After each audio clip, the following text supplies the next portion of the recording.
Hello মা, আমি launch থেকে নাইমা এখন বাস টার্মিনাল আছি। বেশি দেরি তো নাই, ধরো নাইতে 2টা-3টা বাজবো। ফরাই এক লগে মার্কেটিং করবো। दूर कहीं আচ্ছা মা। এ বাস দাঁড়ান দাঁড়ান দাঁড়ান।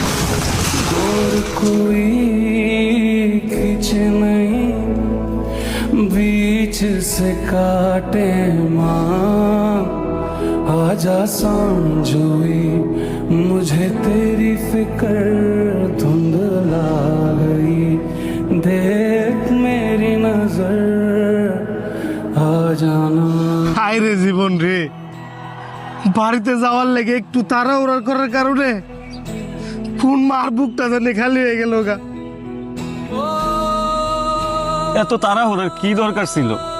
না ওই একটু দেরিতেই বাড়িতে যাইতো, তাও তো নিজের জীবনটা নিয়ে বাড়িতে যাইতে পারতো।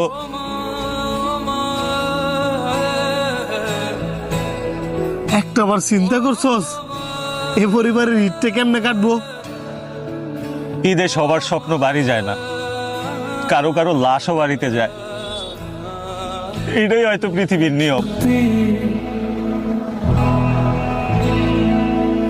सामने आ जाना